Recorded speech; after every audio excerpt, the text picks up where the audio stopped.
All right, so the Cuban people continue to suffer from a lack of resources, whether it's medical supplies, food, or other resources, as well as the economic consequences that have come from COVID with a lack of tourism coming to the island. Joe Biden has announced that he is going to continue slapping down even more sanctions on Cuba, as well as continuing the over 200 sanctions that were slapped down on Cuba by the Trump administration, and continuing the embargo on Cuba, again, which the international community voted 184 to 2 to get rid of. As Joe Biden is maintaining all of these policies, fortunately, we have the Mexican president, Lopez Obrador, who is stepping in to fill the gaps and actually doing things to materially improve the conditions that the Cuban people are suffering under right now. So Mexico is sending Navy ships with food and medicines to Cuba. The announcement came after President Lopez Obrador blamed the U.S. embargo for fomenting recent historic protests. So absolutely based and correct take from the Mexican president here. So some more details. Mexico City, Mexico will send 2 Navy ships loaded with food and medical supplies to Cuba, the foreign minister said on Thursday, after President Andres Manuel Lopez Obrador blamed the U.S. embargo for fomenting the biggest unrest in Cuba in decades. And by the way, just a reminder, the way that they have been talking about this unrest in Cuba by the media here in the United States, at least from what I've seen, has been completely ridiculous. I mean, I've seen literal multiple examples, whether it's on Fox News or CNN, where they present protests. In the case of CNN, it was they presented a protest that was happening in Miami with a bunch of freakish conservative, far-right protesters in Miami. And then they talked about that as if that was a protest that was happening in Havana. On Fox News, I saw another example where they had protests that were happening in Cuba, but they blurred out the signs that the protesters were carrying. And then some people went and looked at the unblurred versions, and it turns out that these were protesters who were holding up signs that said, like, Viva la Revolucion and, Viva Fidel, etc. So the coverage of these protests has been absolutely ridiculous. I've seen larger amounts of protesters going out in support of the Cuban government than I've actually seen against the Cuban government, but they don't talk about these nuances at all in the mainstream press.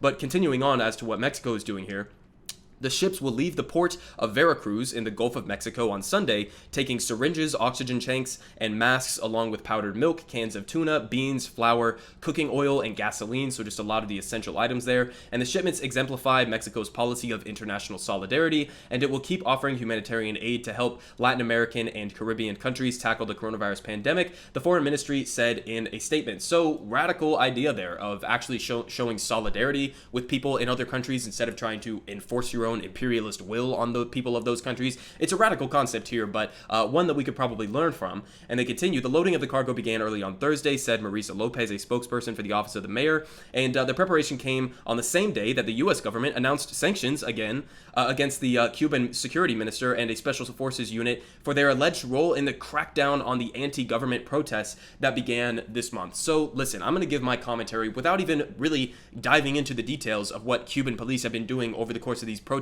but I will give you some basic statistics, because the point here is not about brutality coming from the Cuban police, okay? First of all, we live in the United States of America with some of the most violent police in the entire world, okay? Did anybody remember what happened over the last summer with the Black Lives Matter protests and the responses from U.S. police to those protests? Okay, we have absolutely no business to pretend as if we have some moral high ground with our police system here to be criticizing any other country's police in the first place. But even if you wanted to go and criticize the human rights abuses being committed by governments across the world, well, why is Joe Biden not talking about our near neighbor and our ally in the region in Colombia?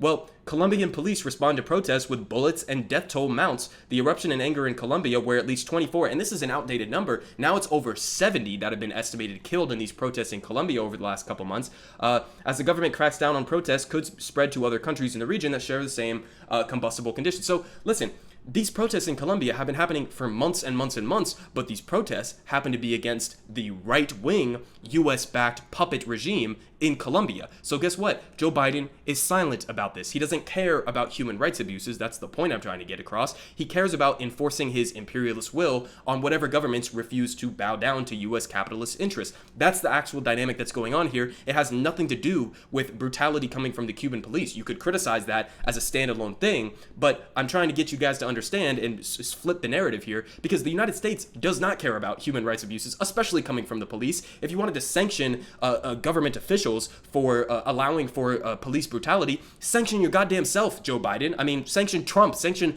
any of these other, sanction the NYPD officials who are allowing what they have been allowing in this country. But it's obviously just hypocritical, and it has nothing to do with human rights abuses. In addition to that, Israeli forces opened fire on Palestinians, hundreds wounded. The Palestinian Red Crescent reported 379 protesters were wounded, and 31 of them by live ammunition. So this is a story from July 9th of this year. Did you hear Joe Biden coming out and condemning the Israeli government for using live ammunition and killing Palestinians? No, of course not. Because he doesn't care about human rights abuses. So much so that he is actually willing to block an international criminal court investigation into Israel's potential war crimes that they have committed against the Palestinian people. So the point that I'm trying to get across in this video is, first of all, the Mexican president is absolutely based and correct in his take that it's largely the situation that is unfolding in Cuba right now is largely due to the U.S. embargo and sanctions that are putting a stranglehold on the country, and absolute credit to him for actually stepping in and doing the things that would materially improve the lives of the Cuban people. But as Joe Biden comes out and pretends to care about human rights abuses and crackdowns by police and authorities, this is what he's actually ignoring, is what's happening in Israel,